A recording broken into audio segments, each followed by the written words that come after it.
Hey, what's up, everybody? It's Andrew from Apex Cards.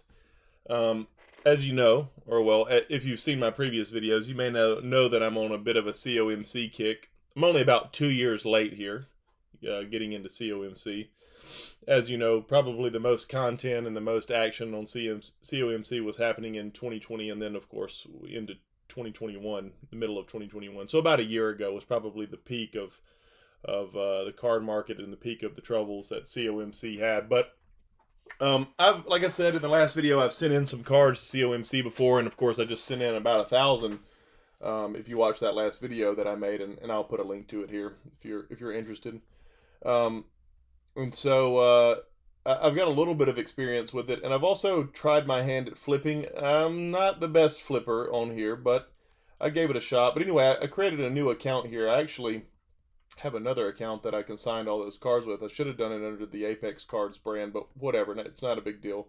Um, but I wanted to show you a few things about COMC, some things that are interesting to me, that I think potentially will be interesting to you guys. So, one thing to note, by the way, is that a guy commented on my last video and he said that he dropped off some cards at a card show to COMC about a month ago.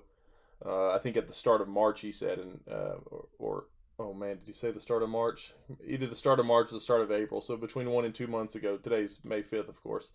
And he said that his check-in date was July 7th. So oh my God, so March, April, May, June, July, be like 5 months, 4 to 5 months. So I saw that it was about a 16-week check-in, and I assumed, oh well, maybe that's 16 weeks when they will have the last card checked in, because usually the cards trickle in. Oh man, I may have been incredibly wrong about that. And if I'm gonna have to wait for 16 weeks for all those cards that I literally just mailed yesterday to get checked in, I'm just gonna be. It's such an asshole move, right? I mean, that was stupid. That was stupid. But we'll see how it goes. Hell, I may email them and say, look, let me just pay you $1 per card and get these damn things listed, because waiting 4 weeks, baseball season's gonna be over.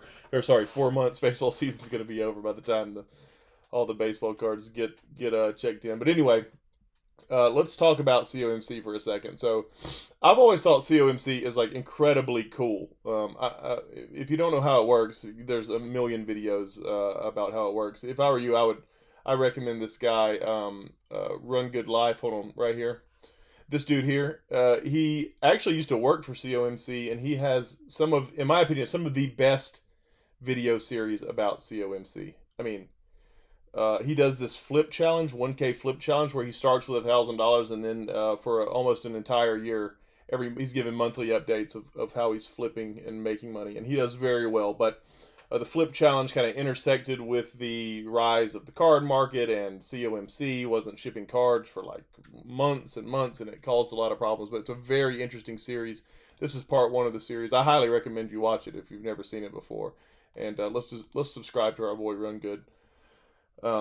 Again, one of the best series ever. This gentleman in general is a pretty good content creator, in my opinion, in the industry. So I'm a big fan of this guy and the series as well. So, but anyway, like I said, he used to work for COMC. He said, I believe I've heard him say in a video, he worked for them for like 7 years, and now of course he does breaks and has this YouTube thing going, and still works in the industry, and he's quite critical of COMC. So check out his stuff if you haven't before.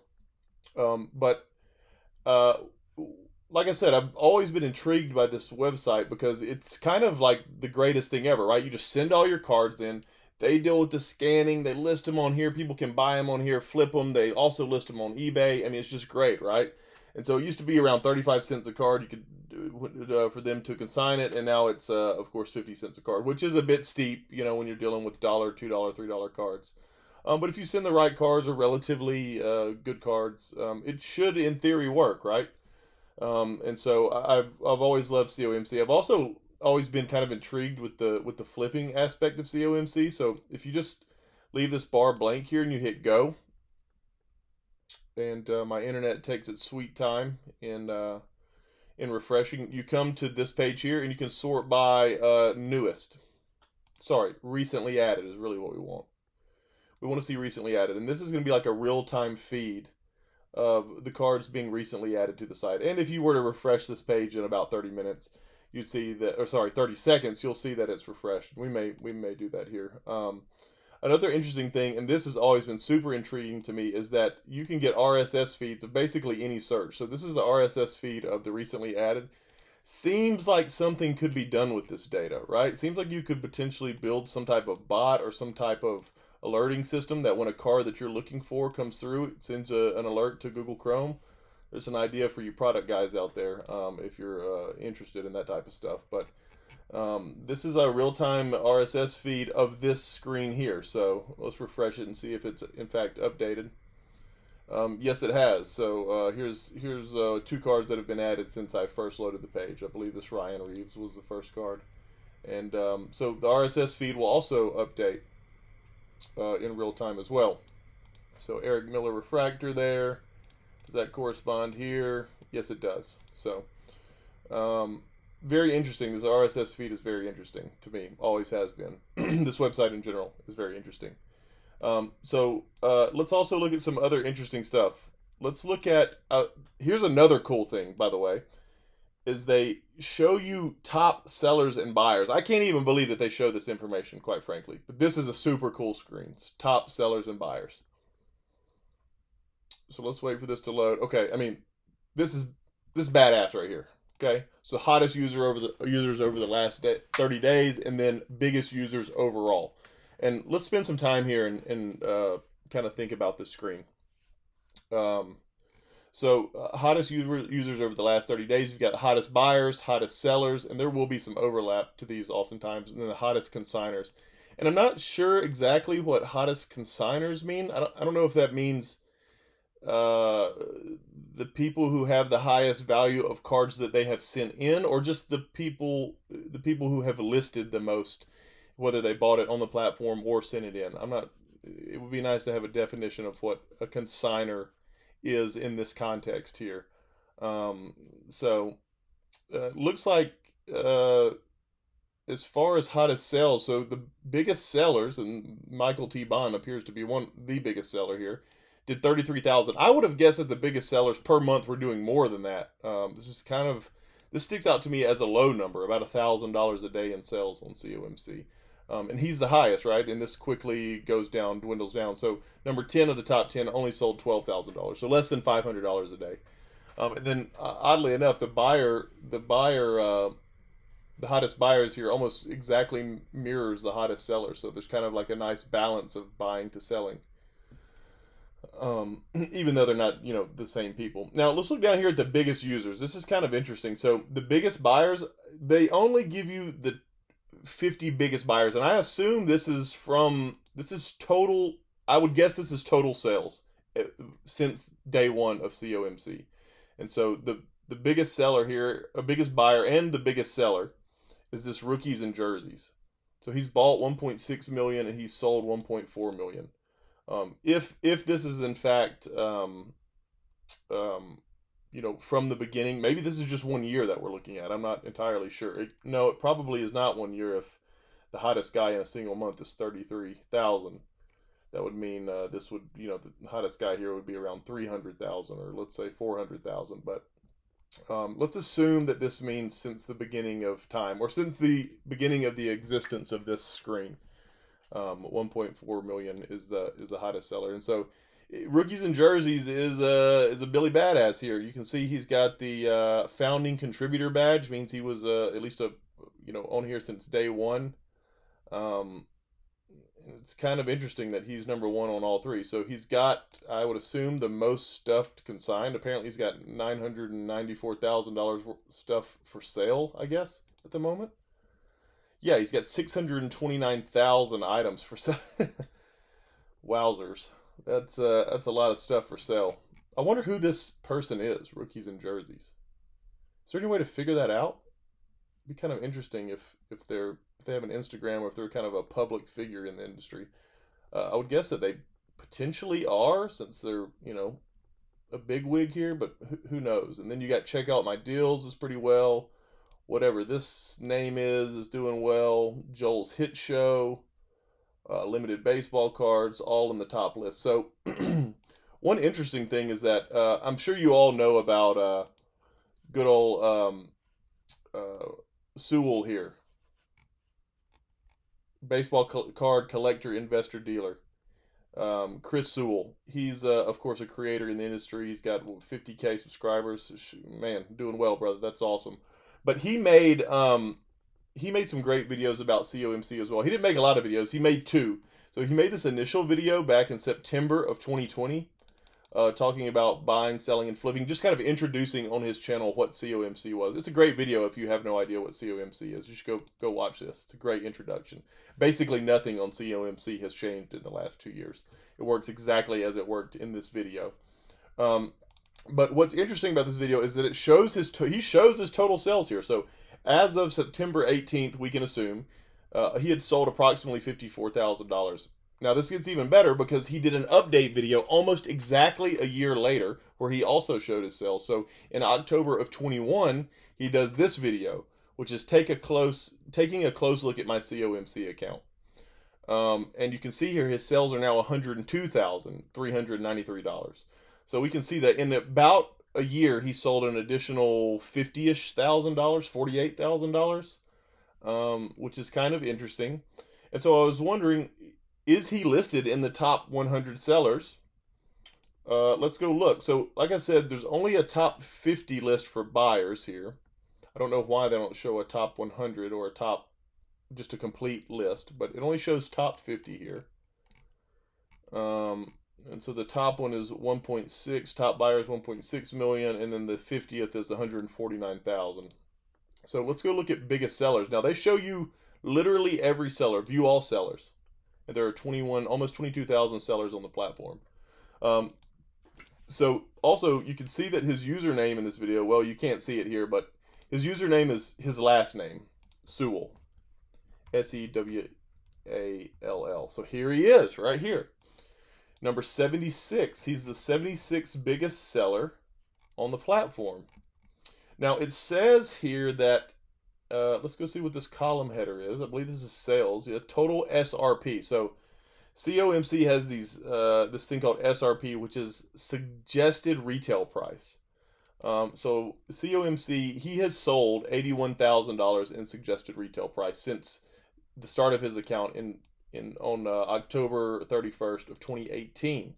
However, we know that that's not the case, right? We know for sure, based off looking at his account, that as of October of 21, he had sold $102,000. So we can safely say that this SRP is drastically off, because this is the SRP as of today, which is, 7 months since he made this video showing that he had sold 102, where he has most definitely sold more since that point. So this may be off by, I would guess, probably 30 to 40%. So we can guess that these numbers are significantly higher than what they are, because this SRP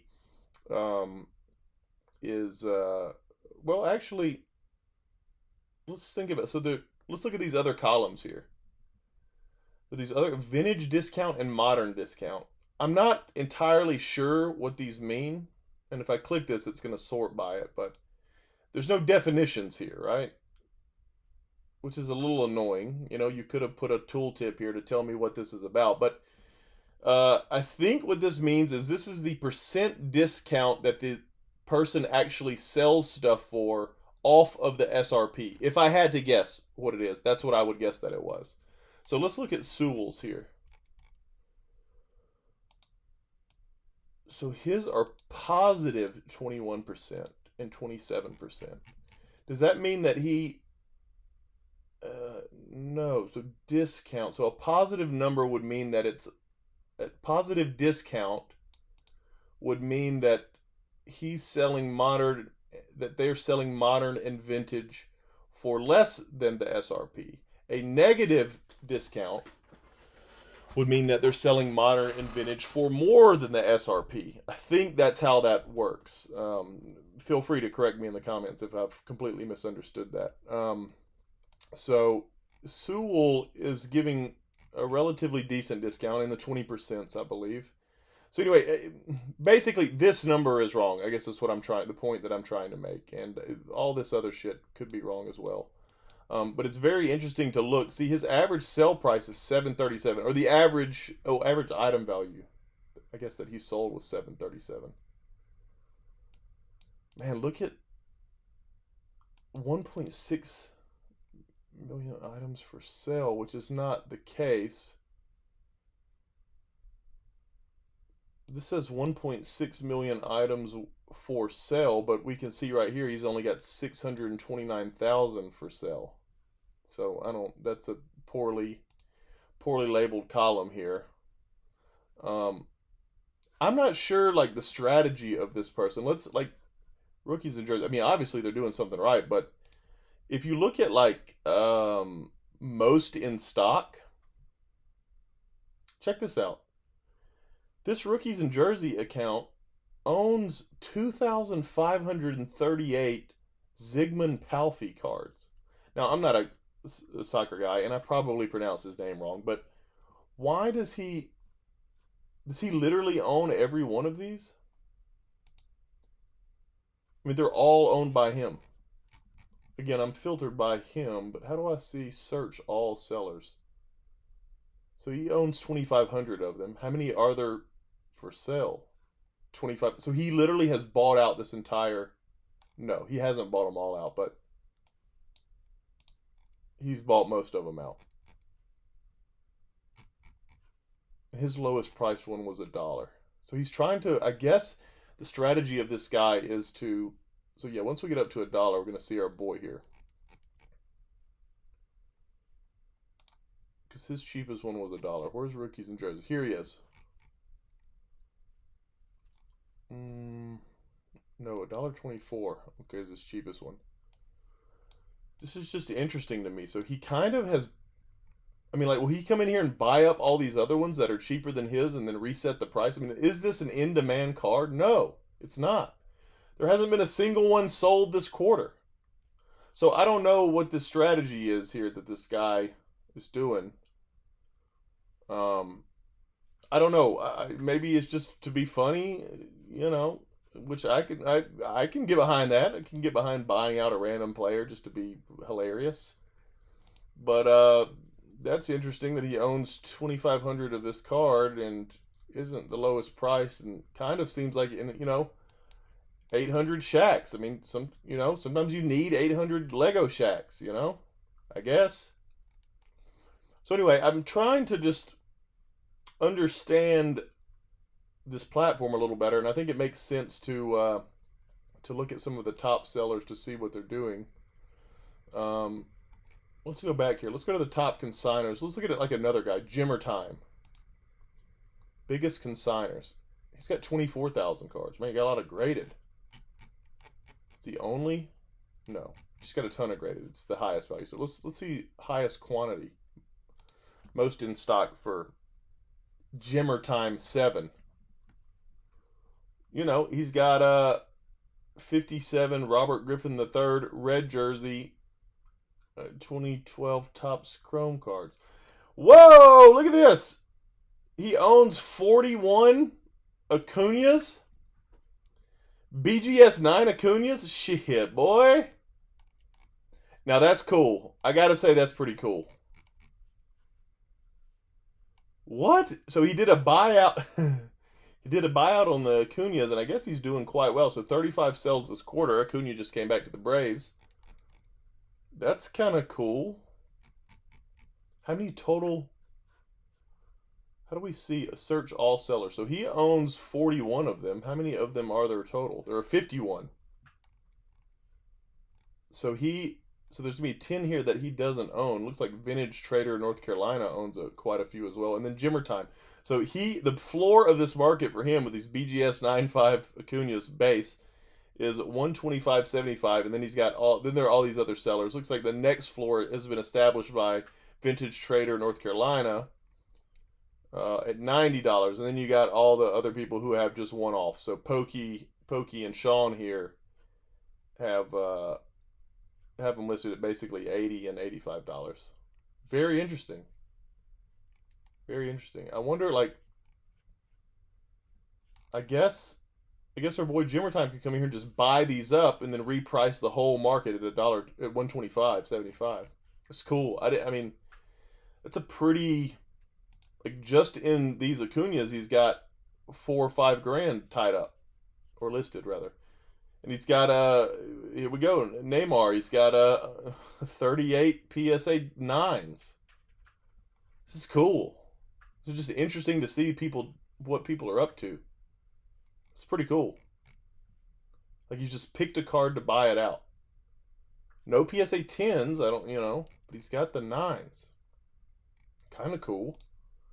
So anyway, what's the point of this video? The point of this video is to inspire some curiosity collectively in you guys, and kind of show you what I'm looking at. This is just endlessly fascinating to me because I love a marketplace like this because it can buy and sell in real time, and I'm learning something new. I'm learning that this dude is buying out PSA 95s, or sorry, BGS 95s and PSA 9s of various cards, and basically cornering the entire market. Let's look at Joel Hit Showed, and then we'll end this video. It's going a little long, boys.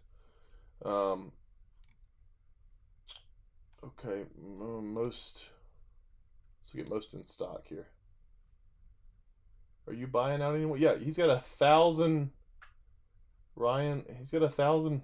A lot of hockey guys on here, by the way, which is kind of interesting. A lot of people, a lot of these top sellers are kind of deep in hockey, seems like. 2 of the 3 that we've looked at. Oh, got some Legendary Encounters art. Okay. I mean, these guys just are like cornering certain cards. Like, it is $600 in this card, and another 600 here. Like, what's the value in cornering the entire market? I guess that once you own them all, and he has 1,006, how many are there total? There's 1,500. He's got a ways to go to corner all these. But I mean, shit, for 100 more bucks, he could own them all. Maybe that's what he does. Once a month, he just comes in here and says, "Well, I'm about to buy all these out." But see, this isn't a wise one to buy out, I would guess, because there's only been 2 sales in the last couple quarters here. 2 sales and 12 sales, so not a high demand card. So I don't know what the strategy is here, but anyway, I thought you guys might find this video interesting, might find my commentary and thought process interesting. But yeah, let me know what you think about COMC. I'm endlessly intrigued right now with the platform and trying to understand what these dudes are up to. Anyway, please like and subscribe if you haven't, and let me know your thoughts on COMC and your thoughts on some of the points that I brought up in the video today. I appreciate all you guys. Thanks a lot. Bye, everyone.